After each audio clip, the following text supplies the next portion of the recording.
dama bëgg nit yi topp nañ suñu bis wax leen ah sëñ bi aw ma paas dama bëgg nit yi topp nañ suñu bis sëñ bi aw ma paas dama bëgg nit yi topp nañ suñu bis wax leen sëñ bi aw ma paas ah dama bëgg nit yi topp nañ suñu bis ah sëñ bi aw ma paas dama bëgg ñibbi toj nañ suñu bis mama inondation man aw ma paas dama bëgg ñibbi voilà merci bis ah baal leen ma merci merci waaw ko saxar waxal jaarama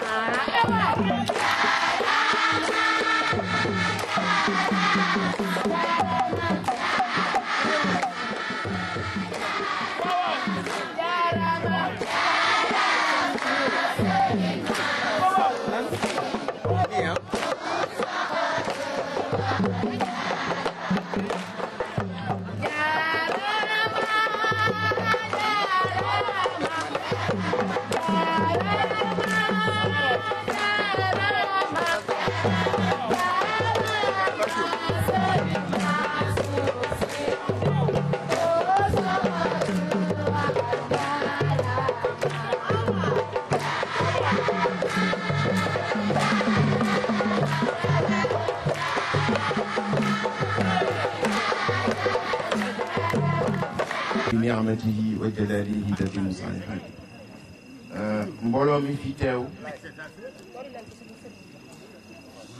mbooloo mi fi teew yëpp xale yi maa ngi leen di nuyu di leen ziyaara di wax alhamdulillah bi si fekke woon bi ak fekke waat bi fekke woon nañ ko ay déwén yu bare bare fekke waat ka tey yal na yàlla def ay fekkee waataat yu bare bare. Amiin. C'est inondation. di nuyu monsieur le maire de la ville de Pikine bi nga xam ni ñoo meññ xale yi fi daje tey. di nuyu le maire de ma ville la ville qui m'a vu naître. dëkk bi nga xam ne bii moo ma tabax moo ma waajal ba ma doon li ma doon tey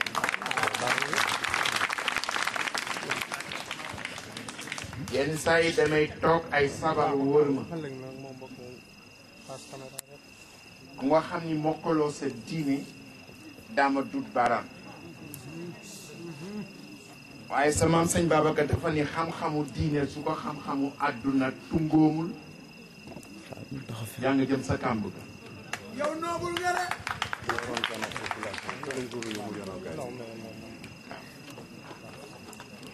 dama mës toog ak Tariq Ramadan mun ma tuer un marabout atypique man leen ndax Seydi Hadji Malick était un marabout atypique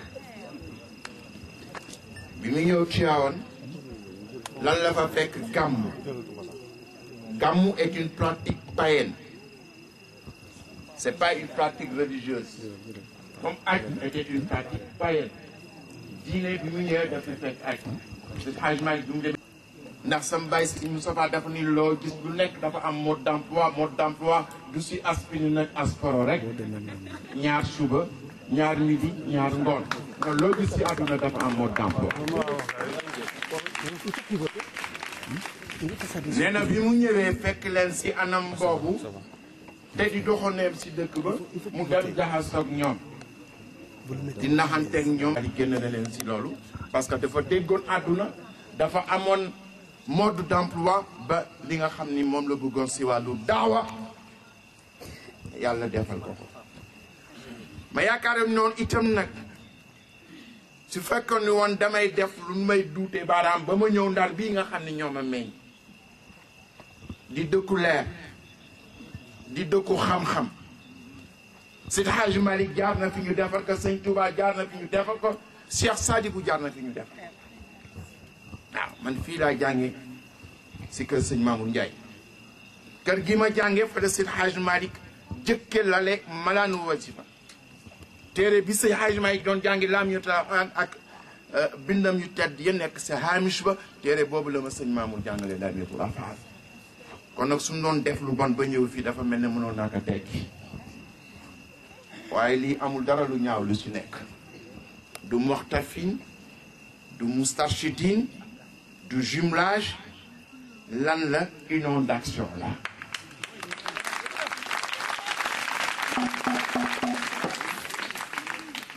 dama bëgg joxe clarification bi pour mu leer inondation ay collectif yu bare nga fa njaboot sëñ Mansour nga fa waa Régis nga fa waa CDD nga fa waaw éclaireurs yi ñu ngi fi collectivité éducative yi ñu ngi fi catholique yaa ngi fi mouride yaa ngi fi tijaan yaa ngi fi ñëpp ngi fi encadreurs yi yu bare ngeen gis bokk noog ñoom diine ay catholique loolu mais ña nga jógee ba Kolda ña nga jógee ba Sédhiou ñoom ñëpp lan mooy seen mandarga lan la ñu bokk mooy ñoom ñëpp ay sénégalais la kenn mënul fexe ba dunu sénégalais waaw te ku nekk na gis boppam si li ñuy def ñun amuñu droit ñëw parce que sëñ Moussa la ñu jóge ñëw imposé ñun fi dajel wax ne ni nii lay demee déedéet suñu bëggee ñun li ñuy def ñu nangul na ko il faut que ñu nangul leen ñoom li ñuy def première année inondation gaa yi doon ñëw nii ma dund bëgg wasifa man leen bu leen wasifa ndax xamu leen ku ngeen fay fekk na ku nekk téye ku sant julee ba pare mu wasifa xamu leen ku ngeen koy fekk ñu dem di dem ba miin bi nu mel ni ñu def ay géewu wasifa di wasifa mais en même temps chanson paye ñëpp ñu koy def ba benn bés mu ñëw benn directeur ñëw ne ma mais sa gaa ñi dañuy wasifa ma ni ko yow tam sa gaa ñi dañuy sabar ma ni ko comme mu ñëw naa leen sek sabar mu ñëw leen ma sama wasifa waaw jàmm ni ñooy loolu mooy philosophie bi nga xam ne bii moo ko la ma bëggoon nag sant délégation bi jógee Louga suñ doon def lu ñaaw itam ba waa Louga teew ma yaakaar ni lu ma am fi dinaa leen ko nëbb ndax ñoom ñoo meññ Cheikh Seydou Mouhamadou Moustapha féete fu ko kenn féetewu di sant seen teewaay ni ñu ñëwee ak délégation bu forte bi ñu ñëw di sant itam kàddu yu rafet yi nga xam ni Ablaye moom la yëkkati lii yëpp Ablaye moo leen si jiitu lii yëpp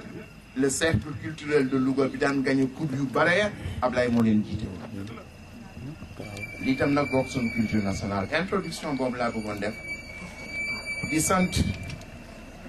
monsieur le maire de Pikine la confiance bi nga xam ne bi moom la ñu parents d'élèves bi jox ba indi 75% de l'effectif ñuy jógee foofu di sant Ndeye Khady Gueye qui a été la pionnière en 2009 dinañu toog day xam doon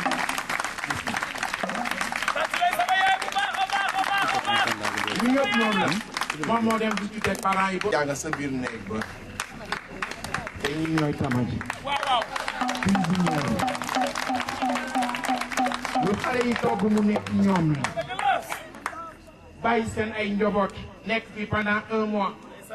su korité ñëwee ñu ngeen ñun su Tabaski ñëwee ñu ngeen te am nañu njaboot waaye jàpp nañu njaboot yenu bàyyi sa kër ga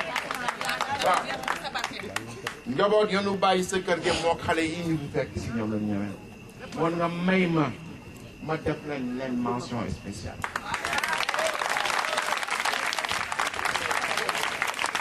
di nuyu la coordinatrice parce que liggéey bii ngeen gis c'est le travail du collectif coordinatrice Soxna Oumy Fall mooy la coordinatrice principale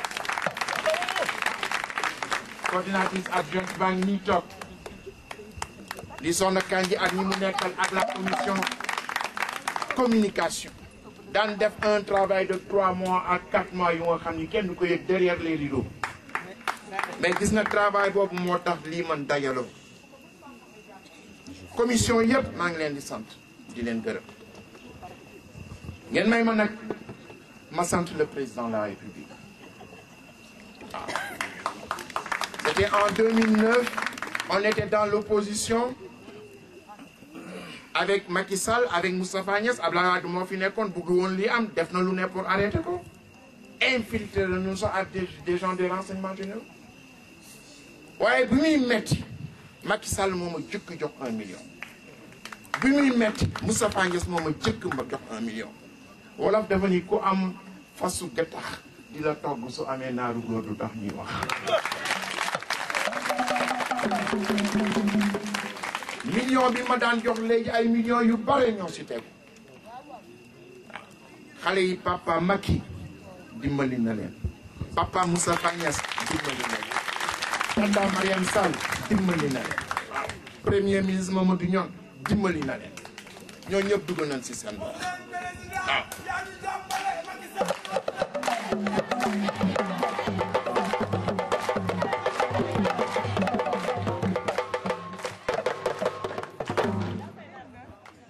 di remercier le premier ministre, di remercier le maire de Saint-Louis. dama dem seeti que si bureau munuma lii avance la waaye lii ñëw moo gën duun kon moom tam ñu ngi koy remercier bu baax a baax waaw. di remercier toutes les personnalités plan international, la fondation Sonatel, la fondation Socotip, le Cheikh Amar, Cheikh Tidiane Kane ba nekk sa Sao Paulo, Lamine Diack ba nekk sa Monaco. ñoom ñëpp dégg nañ ni lii c'est une action citoyenne. lu tax ñu koy def l'État ne peut pas tout faire. Nous sommes un pays sous-développé. L'État n'a pas les moyens de gérer l'inondation, les inondations et tout ce qui découle des inondations. Il faut l'action de chacun. Nous, notre action a un but pédagogique. Montrer que nous, avec nos moyens limités, nous pouvons prendre 600 gosses. Il y a des gens qui ont plus de moyens que nous. Maintenant, nous disons que si nous menons 600, nous menons 4000 tout de suite. Parce que lui, monsieur l'adjoint au maire, il m'a descendu lui. Il m'a dit que si fait qu'on a un fouki, nous ne pouvons pas faire l'inondation. Loolu mooy sunu action mooy fondement bi kon nag ñi ngi sant ñi nga xam ne ñoo si duggal seen loxo nag waaye ndeyum bi ligi du sëñ Mansour ndeyum bi ligi mooy Oumar Ly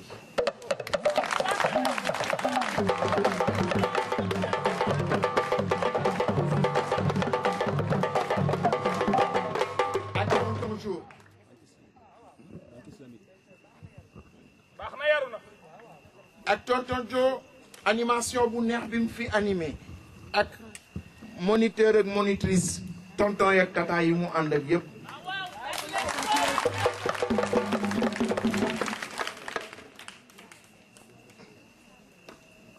Omar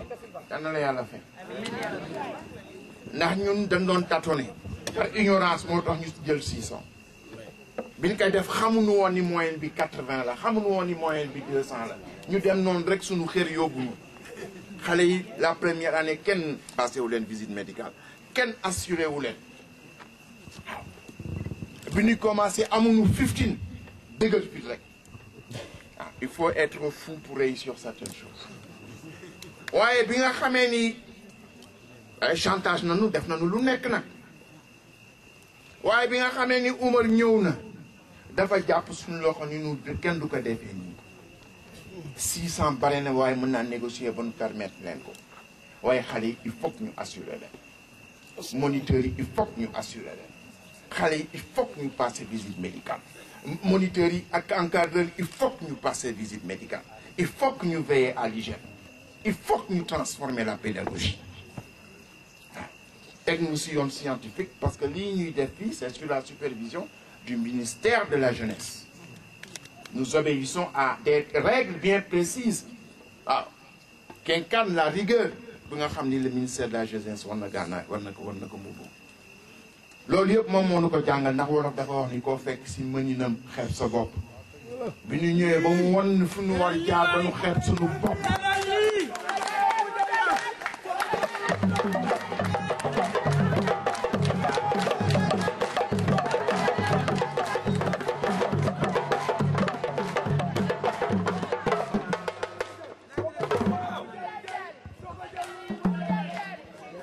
waaye Oumar li mu lay wax mooy que xale yi ñi ngi jóge dans les eaux fétides les eaux insalubres waaw ñu jëlee leen si eaux fétides yooyu mu am le professeur Abdou Salam Fall dañ fi yónni 3 doctorantes pour ñu dëkk ak xale yi cette année parce que ñi ngi def benn étude bu nga xam ne ñun ñoo ko pratiquer mais ñoom ñoo ko théoriser ñun ñoo ko jëkk pratiquer ñoom ñu ñëw théoriser que lan mooy étude bi mooy comment rompre la transmission intergénérationnelle de la précarité et de la pauvreté. Il y avait d'abord la rupture. Grâce à quoi? Grâce à l'école qui jouait le rôle d'ascenseur social. Je suis de parents pauvres. Je m'appelle Ablaye Wade. Waaye génn naa si à cause de l'école. Je suis de parents pauvres. Je m'appelle Abdou Diouf. Waaye génn naa si à cause de l'école. Je suis de parents pauvres. Je m'appelle Macky Sall. Waaye génn naa si à cause de l'école.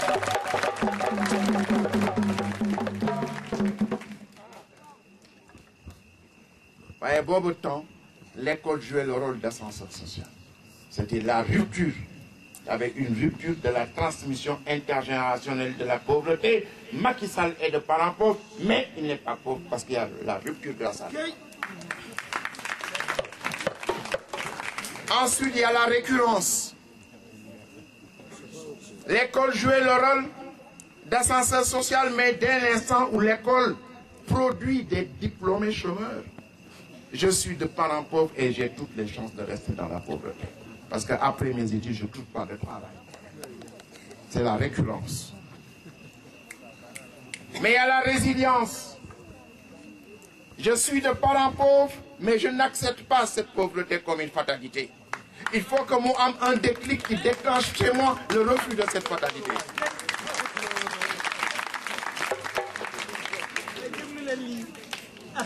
Déclic boobu mooy lan mooy xale bi am si vivre benn expérience bu nga xam ne bii mooy déclencher déclic boobu te li si gën gaaw mooy nga jëlee xale bi dans son environnement naturel les pieds dans les eaux fétides nga yóbbu ko fu mel ne UGB nga yóbbu ko fu mel ne Laguna Beach nga yóbbu ko fu mel ne Gorée nga yóbbu ko fu mel ne Joal dans la maison de Senghor xale bi dana xam ni le Sénégal c'est pas seulement Mbënd c'est pas seulement xale bi gis na leneen feneen te leneen loolu mu gis feneen moo tax mu nekk keneen ndax il va se battre. Bien sûr, à la fin du camp, vous allez revenir, les gosses vont revenir dans les eaux, les pieds dans les eaux fétides, mais ils auront la tête ailleurs. Seen bopp feneen la nekk ndax gis nañu leneen feneen te leneen loolu ñu gis feneen moo tax ñu nekk keneen.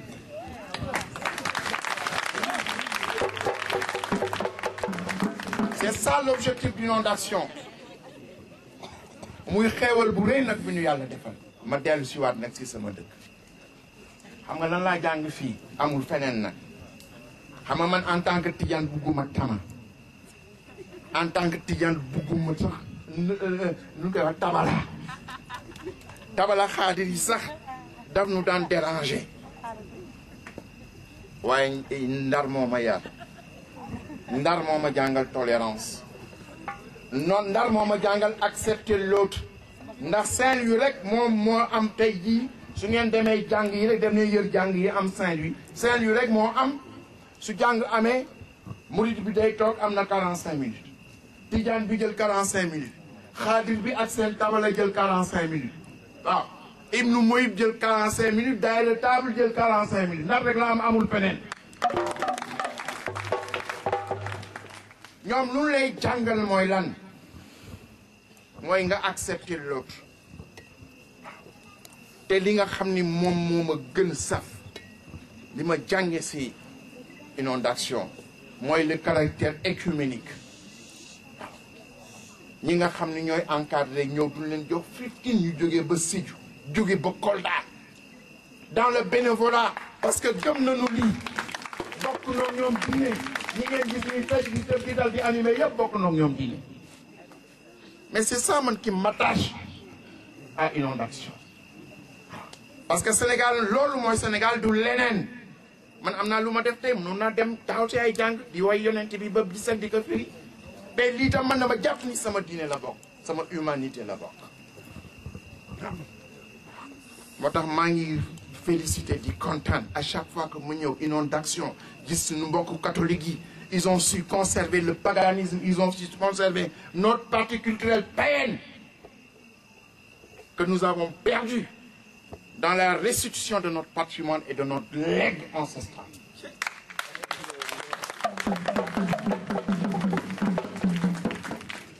Man su ma ñëwee bind boobu laay jàng si sinon le sens du dévouement, le don du soi, l'oubli de soi, le fait de savoir que waaw ñun ñëpp ñoo yem waaw.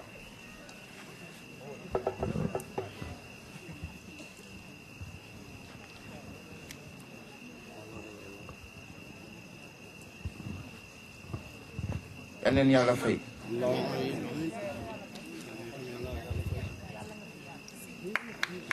ma bëggoon rek terminer pour ngeen xam li nu yàlla may lan la ndax am ka te xamoo ko ñàkk ka te xam kaa te am kaa ka gën ñàkk ko te xam kaa ka gën li nu yàlla defal nag xewal bu rëy la. J'ai entendu le message de monsieur le directeur de cabinet du maire. Le même message bi ñuy lancé loolu la le maire de Pikine wax ni supposons que mu bañete am benn toq ndox bu wàcc ci Sénégal ba inondation amul waaye mu ni ma sëñ Mansour tu as créé un besoin.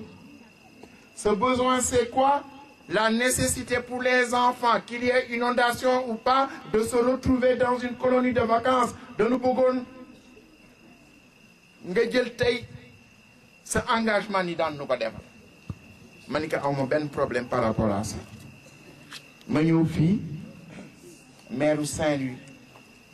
ñëw feddali loolu ni fu mu mënti nekk moo xam fii la moo xam feneen la dana si dugal loxoom. waaye ñu tam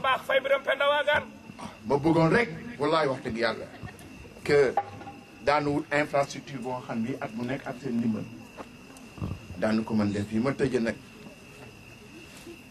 yàlla musal nu si benn affaire. al kufru bi an'amillah yàlla defal la yiw ba pare te xamoo ni defal na la yiw yàlla dafa jékki rek ni falyabudu rabba haadal bayt waaw ni na ngeen jaamu bërëm néeg bi ñu ni ko lu tax bu mel ne dan ka laaj ni ka lu tax allazi mu ni allazi ja'alahum ka asfin ma'kul. parce que lii laa fi Quraysh soo ko bëggee dégg da ngay dem ba alam tara am na ñu ni alam tara ak li ilaa fi Quraysh benn saar rek la. falyabudu rabba haazal bayt allazi ja'alahum ka asfin ma'kul. falyabudu rabba haazal bayt li ilaa fi Quraysh ilaafihim rihlata ash-shitaa'i was-sayf. falyabudu rabba haazal bayt allazi at'amahum min juu'in wa aamanahum min xawf. ñetti niveau la. yëpp yàlla di fàttali lu tax da nga ko war delloo njukkal yàlla bi Abraha ñëwee bëgg écraser la Mecque la Kaaba mu ni man yàlla maa leen duma yoon ni ay picc yu duma leen waaw bi nga xamee ni xare bi jeex na dafa mel ne que asfi maakul gàncax boo jël yëy ka ba mu wow nga yàbbi ka mu ni fal ya'budu rabba haazal bayt yàlla bi nga xam ne moo leen defal loolu mooy borom néeg bi na ngeen ko jàmm li ilaafi Qurayshin ilaafihim rihlata shitaa'i dem bi ngeen di dem si seen caravane dem ba Syrie dem ba Cham dem ba Jordanie dem ba Irak dem ba Syrie waaw dem ba Liban dem ba Palestine ngeen dem du ngeen dee dem ku leen gis yéene jaay leen seen marchandise ba pare jënd seen marchandise amul al du kalpe amul terrorisme amul dara man yàlla maa leen aar ilaafihim rihlata shitaa'i was-sayf. kon nag war ngeen ma jaamu man yàlla waaye war ngeen ma jaamu man yàlla bi nga xam ne at'amahum min juu'in wa aamanahum min xawf man maa garanti ni du ngeen xiif du ngeen tiit. waaye bi Makka demee nag ba beew mu wàcce leen yonent bi di yiw ñu xatal ko ba mu génn dem yoonam yàlla ni fa kafarat bi an'amillahi fa azaaqaha Allahu libaasa al-juu'i wal xawf. loolu bañ xam xéewal bi la yàlla defal xale yi catholique beeg tijaan beeg murid beeg xaadir bi xéewal bu leen yàlla defal na ngeen ko xam xéewal bi leen yàlla defal mooy boole leen nag Umar lii xéewal bi leen yàlla defal mooy ko Sénégal mu am ay nit yu baax yu nga xam ni xam nañu li ngeen di doon ëllëg ñu génne si seen poche di leen jox xéewal bi leen yàlla defal mooy maire yi nga xam ni amuñu seen jot amuñu jotu kenn waaye yàlla tàggat na leen ñu pëndal seen tànk pëndal seen daal ñëw ba fii xéewal bi leen yàlla defal mooy am te foofu rek laay pare mooy banque islamique de développement. Pour la première fois, la banque, j'ai travaillé à la Banque islamique de développement pendant 27 ans. Wow. Travaillé à la BID pendant 27 ans, pour la première fois, nous avons eu un khalis pour dimbali. Man ni ma xamé banque ba dañu essayer lu touti parce que institution financière.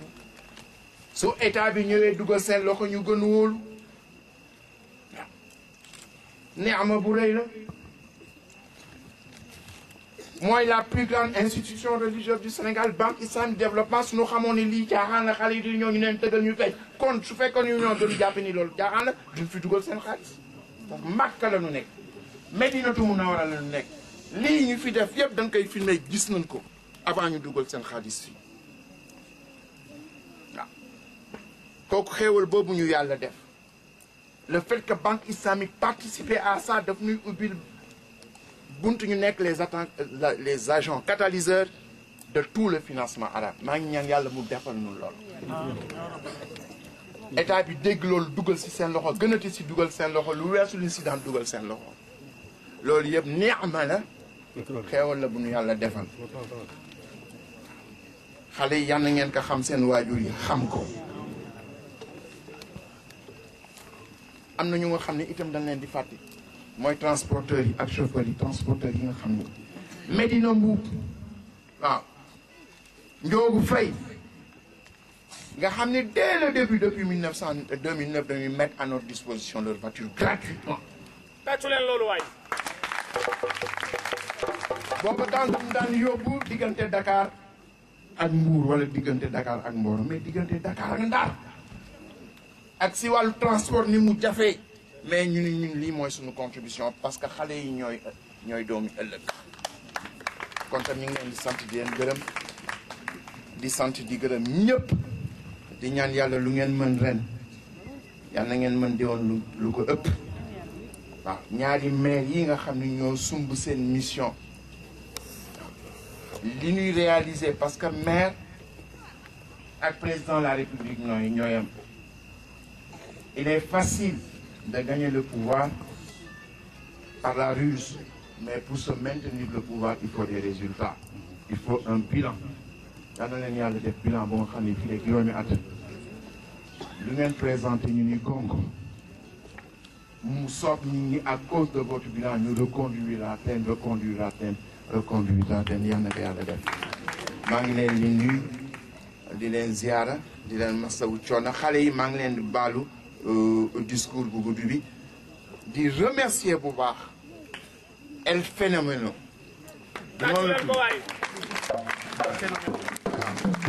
vraiment jooyloo na ñëpp nag El Phénoméno yaayam mooy Yacine Diallo moom rek moo bokk di jigéen nekk si daayira alkaati yaayam si daayira alkaati la bokk moom rek moo si nekk jigéen waaw kon nag si kër gi la bokk man jooyloo na ma si xol jooyloo na ma si rangoñ waaw lu baax lii ngay def di ko jëmale si xale yi yal na la yàlla fayal ba yow tam loo mën ren yàlla nga mën deewoon lu ko ëpp yàlla boo jéem loo tëli xaleel nga ñu ngi lay ñaanal si zahir di la ñaanal si baatin wasalaamaaleykum wa rahmatullahi taala Jow leen na jow te bàyyi jow inondation boole action tolération wàññitation. Notre passion, c'est la nation, sauver l'enfant. Notre passion, c'est la nation, sauver l'enfant. Notre mission, directeur, moniteur, talibé, citoyen, Takoulé, nous liguer, Sénégal, Mokojan. Takoulé, nous liguer, Sénégal. Wala jami ndax mi wan nu ñoo wan la ñu yor gaña